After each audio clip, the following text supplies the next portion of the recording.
અંધારું ઘણી વધી ગયું હતું. હું રાત્રે શહેરમાંથી માથા પર કેરીઓનો ભરેલો ટોપલો અને કેળ પર મારી નાની દીકરીને લઈને ઘર તરફ જઈ રહી હતી. રસ્તો સુમસામ હતો. મારું ઘર હજુ લગભગ 3 કિલોમીટર દૂર હતું. ચારે બાજુ ગાઢ અંધકાર છવાયેલો હતો અને હું ખૂબ જ ડરતા ડરતા ચાલી રહી હતી, કારણ કે હું યુવાન હતી. અચાનક પાછળથી એક જોરદાર હોર્ન વાગ્યો અને એક ક્ષણ માટે મારા શરીરમાં ફાવ પડી. હું ધ્રુજતા ધ્રુજતા પાછો ફરી. ગળામાંથી શબ્દ નીકળતા નહોતા. સામે એક યુવાન હતો. હું ધીરે ધીરે તેના છકડા પાસે ગઈ. આસપાસ કોઈ નહોતું. રસ્તો પૂરેપૂરો સુમસામ હતો.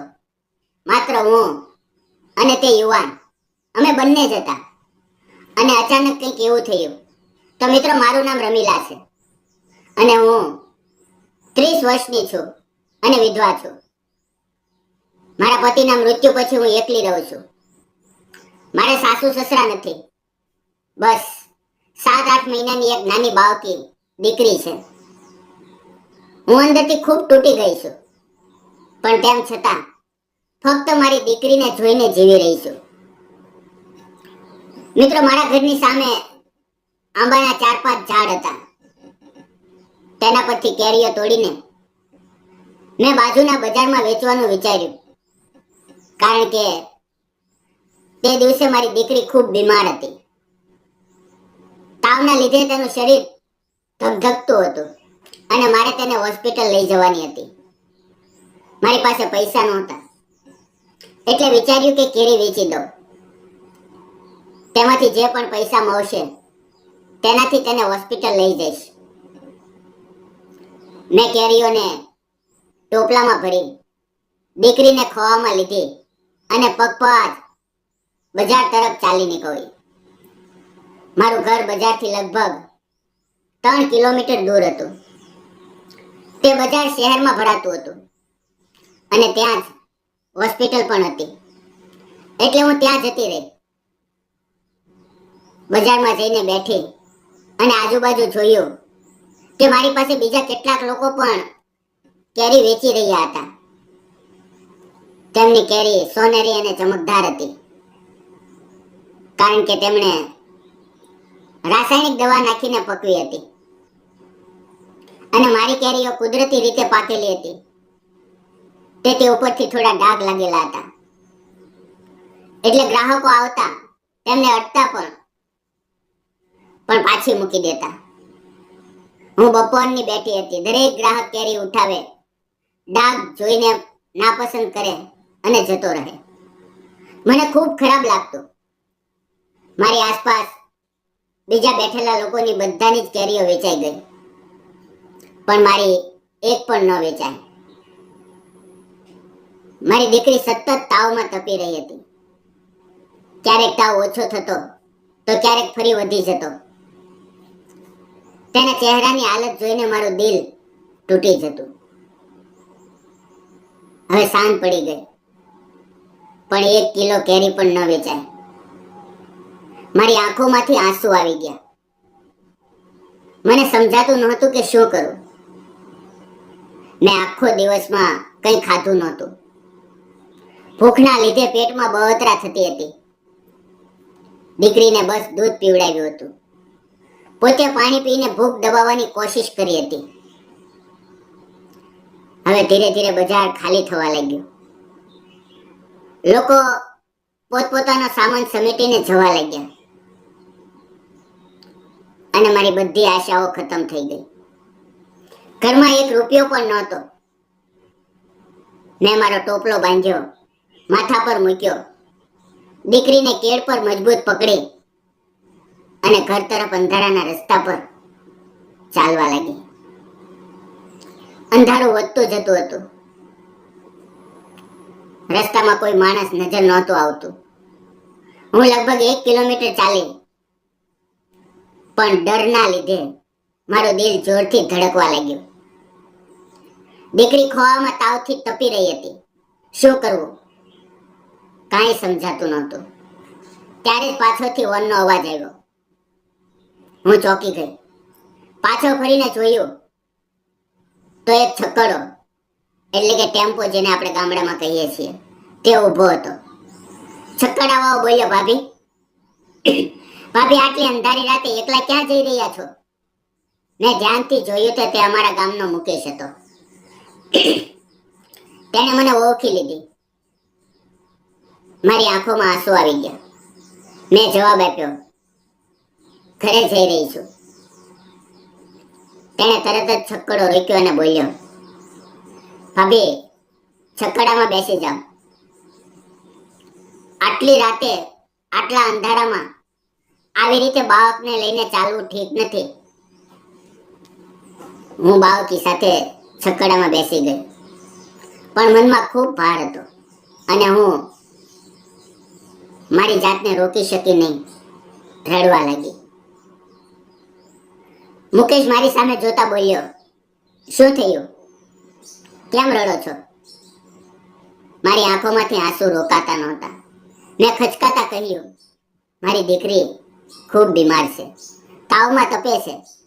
કેરી વેચવા લાવી હતી, પણ એક પણ ન વેચાય. હવે હોસ્પિટલ લઈ જવા માટે પૈસા નથી. મારી વાત સાંભળીને મુકેશ થોડી વાર સુધી મને જોતો રહ્યો. તેણે કશું પણ બોલ્યા વગર દીકરીનું કપાળ ઓઢ્યું. તાવ ખૂબ વધારે હતો. તેના ચહેરા પર ચિંતા સ્પષ્ટ દેખાવા લાગી. તેણે કહ્યું, અરે, આને તો તરત જ હોસ્પિટલ લઈ જવી જોઈએ. ચાલો, તમે ચિંતા ન કરો, હું બધું સંભાળી લઈશ. મેં જલ્દીથી કહ્યું, ના, હું તમારી પાસેથી પૈસા કઈ રીતે લઉં? પણ તે મક્કમ હતો. આગ્રહ કરીને બોલ્યો, તમે આને ઉપકાર ન માનશો. હું તમારી બધી કેરીઓ ખરીદી લઉં છું. આને લેવડ દેવડ સમજજો. મારી દીકરીની હાલત જોઈને મારી આંખોમાં આંસુ આવી ગયા. મેં માથું હલાવીને હા પાડી. તેણે તરત જ છકડો ફેરવ્યો અને અમે હોસ્પિટલ તરફ નીકળી પડ્યા. તે મને એક હોસ્પિટલમાં લઈ ગયો. ડોક્ટરે મારી દીકરીની તપાસ કરી, ઇન્જેક્શન આપ્યું અને થોડીક દવાઓ લખી આપી. ડોક્ટરે કહ્યું, ચિંતા કરવાની કોઈ વાત નથી. આ વાતાવરણને કારણે થયું છે. 2-3 દિવસમાં ઠીક થઈ જશે. અમે હોસ્પિટલની બહાર નીકળ્યા ત્યારે હું પાછળ બેઠી હતી. ખોળામાં મારી દીકરી ઊંઘતી હતી અને કેરીનો ટોપલો છકડામાં રાખ્યો હતો. સામે બેઠેલા મુકેશને જોઈને હું વિચારતી રહી. તે અમારા ગામનો જ હતો. હજુ તે અપરિણિત હતો અને મારા ઘરની બાજુમાં જ તેનું ઘર હતું. તે ખૂબ મહેનતુ છોકરો હતો. દિવસ રાત મહેનત કરીને પોતાની આજીવિકા ચલાવતો હતો. અચાનક તેણે કહ્યું, ભાભી, ભાભી, સવારે જો તમે મને જણાવ્યું હોત તો હું તરત જ મદદ કરી દેત. તેની વાત સાંભળીને મારી આંખોમાંથી આંસુ નીકળી આવ્યા. મેં કહ્યું, આજે તમે આવ્યા એટલે મારી બાળકીનો જીવ બચ્યો. તમે ભગવાનની જેમ સમયસર આવી ગયા. તે હસીને બોલ્યો, અરે, એવું ન વિચારો. માણસે માણસની મદદ કરવી જોઈએ. એમાં કોઈ ઉપકાર નથી હોતો. થોડી વારમાં અમે મારા ઘર પાસે પહોંચ્યા. જ્યારે હું નીચે ઉતરી રહી હતી ત્યારે મેં તેને કહ્યું, તમારો આ અહેસાન હું ક્યારેય નહીં ભૂલું. આ પૈસા હું તમને પાછા આપી દઈશ. આ સાંભળીને તે હસીને બોલ્યો, પૈસા પાછા આપવાની કોઈ જરૂર નથી. તમારી કેરીઓ મને આપી દો. આટલું જ કાફી છે. હું ના પાડતી હતી તેમ છતાં તેણે ટોપલામાંથી કેરીઓ ઉઠાવી લીધી. તેણે મારી દીકરીના માથા પર હાથ ફેરવ્યો અને ખિસ્સામાંથી 500ની નોટ કાઢીને મારા હાથમાં મૂકી અને બોલ્યો, આ રાખી લો. જ્યારે સગવડ થાય ત્યારે આપી દેજો, પણ આજે ચોક્કસ રાખી લો. તેના આ શબ્દો મારા દિલને સ્પર્શી ગયા. તેણે મારી બાવકીના નાના હાથમાં આ 500 રૂપિયા મૂક્યા અને કહ્યું, જો આગળ હોસ્પિટલનો વધુ ખર્ચ આવે તો મને જરૂર જણાવજો. મારી આંખોમાંથી આંસુ વહી નીકળ્યા. મેં કહ્યું, તમારો આભાર માનવા માટે મારી પાસે શબ્દો નથી. તો પણ ઘરમાં આવો અને ચા પીને જાઓ. તે હસીને બોલ્યો, ના, ફરી ક્યારેક આવીશ. મેં માથું હલાવ્યું અને થોડીક ક્ષણોમાં તે મારી નજરથી ઓझल થઈ ગયો. મેં દીકરીને ખાટલા પર સુવડાવી પોતાના માટે સાદું જમવાનું બનાવ્યું. 2 કવળિયા ખાધા અને પથારીમાં આડી પડી. આંખો બંધ કરવા છતાં મગજમાં બસ મુકેશનો ચહેરો જ ઘૂમી રહ્યો હતો. જેણે કોઈ પણ અપેક્ષા વગર મારી મદદ કરી હતી. હવે આ જ વિચારોમાં ખબર જ ન પડી કે ક્યારે ઊંઘ આવી ગઈ. સવારે ઉઠીને મેં દીકરીનું કપાળ ઓળ્યું. ભગવાનની કૃપાથી તેનો તાવ ઉતરી ગયો હતો. તે શાંતિથી ઊંઘી રહી હતી. મારા મનને બહુ રાહત મળી. મેં આંગણું વાર્યું, રસોઈ બનાવી અને થોડી વાર ઘરમાં જ બેઠી હતી.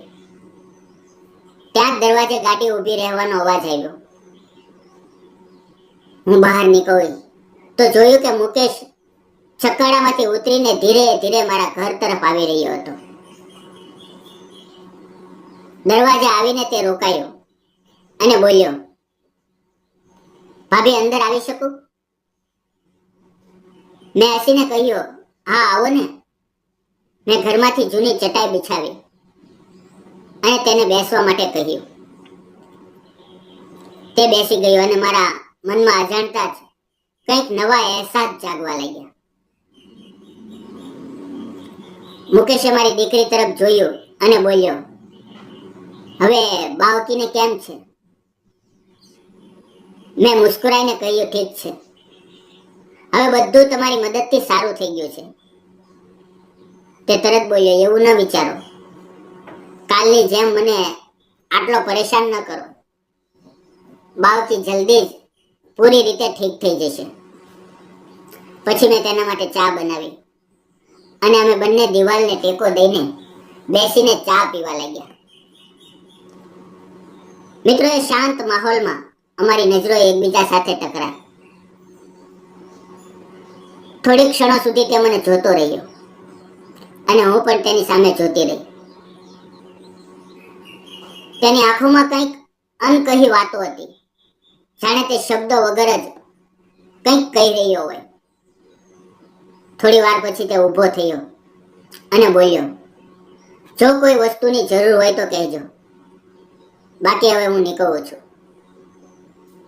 અમે બંનેએ એકબીજા સામે જોઈને સ્મિત આપ્યું અને તે જતો રહ્યો. હું પછી ફરી મારા કામમાં લાગી ગઈ. દીકરીની દેખભાળ કરવામાં અને ગુજરાન ચલાવવામાં બીજાના ખેતરમાં કામ કરવા લાગી. તેનાથી થોડા ઘણા પૈસા આવવા લાગ્યા. હવે આમ લગભગ 8-10 દિવસ વીતી ગયા. ત્યારે મને ખબર પડી કે મુકેશની માં બીમાર છે. હું મારી દીકરીને લઈને તેના ઘરે ગઈ. તેની માં પથારીમાં પડેલી હતી. તેની અંદર કાંઈ પણ કામ કરવાની શક્તિ નહોતી. કાલથી તેણે જમ્યું પણ નહોતું. મારા મનમાં આવ્યું કે આ જ મોકો છે. જ્યારે મુકેશે મારી મદદ કરી હતી, હવે મારે તેનું ઋણ ઉતારવું જોઈએ. એટલે મેં 2-3 દિવસ સુધી તેની માતાની સેવા શરૂ કરી. મુકેશ પણ મને જોઈને ખૂબ જ ખુશ થતો હતો. હું રોજ સવાર સાંજ તેમના ઘરે જઈને જમવાનું બનાવી આપતી. હું મુકેશની માતાનો ખ્યાલ રાખતી હતી. કારણ કે મુકેશ આખો દિવસ છક્કડો ચલાવવામાં વ્યસ્ત રહેતો. 2-3 દિવસમાં તેની માતા ઠીક થઈ ગઈ. જ્યારે તેની માતા પૂરી રીતે ઠીક થઈ ગઈ ત્યારે મેં ત્યાં જવાનું બંધ કરી દીધું. લગભગ 8-10 દિવસ પછી એક દિવસ બપોરે મારી દીકરી સૂતી હતી અને હું ઘરમાં એકલી હતી. ત્યારે દરવાજા પાસે છક્કડા જેવો અવાજ આવ્યો. હું બહાર નીકળ્યો અને જોયું કે મુકેશ ઉતરીને મારા ઘર તરફ આવી રહ્યો હતો. તેના હાથમાં એક થેલો હતો. તે ધીમે ધીમે અંદર આવ્યો અને મારી સામે થેલો મૂકી દીધો. મેં હેરાન થઈને પૂછ્યું, આ શું છે? તે હસીને બોલ્યો, તમે જાતે જ જોઈ લો. મેં થેલો ખોલ્યો તો તેમાં મારી દીકરી માટે નવા કપડાં, મારા માટે એક સાડી અને દીકરી માટે થોડી મીઠાઈઓ હતી. મારી આંખો ભરાઈ આવી. હું તેને જોતી જ રહી ગઈ. એક ક્ષણે મારું હૃદય એટલું ભાવુક થઈ ગયું. તે અજાણતા જ મેં મુકેશને ગળે લગાવી લીધો અને આંખોમાંથી વહેતા આંસુ રોકી ન શકી. મારી દીકરી મારા ખોળામાં હતી અને મેં રડતા રડતા તેના ખંભા પર માથું મૂકી દીધું.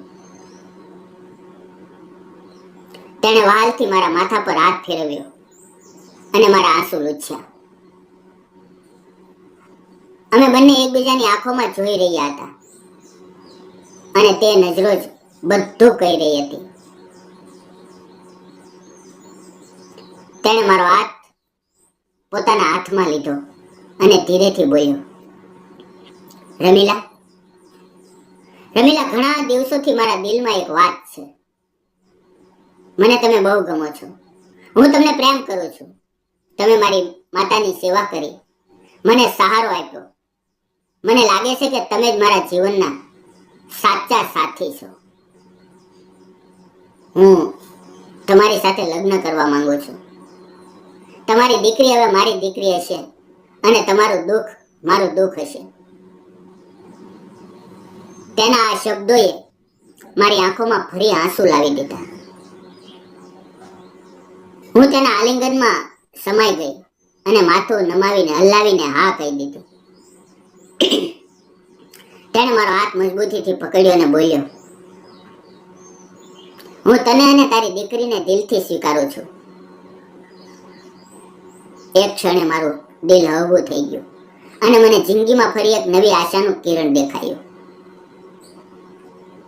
થોડા જ દિવસોમાં અમારો પ્રેમ વધુ ગાઢ બન્યો. અમે એકબીજાને મળવા લાગ્યા, એકબીજા સાથે ખુલીને વાતો કરવા લાગ્યા અને સાચો પ્રેમ કરવા લાગ્યા.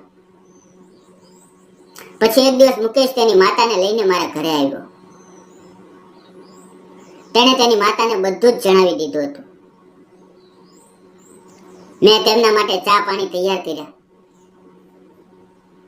ત્યારે તેની માતાએ મારી સામે જોઈને કહ્યું, દીકરી, દીકરી, મારો મુકેશ તને પસંદ કરે છે.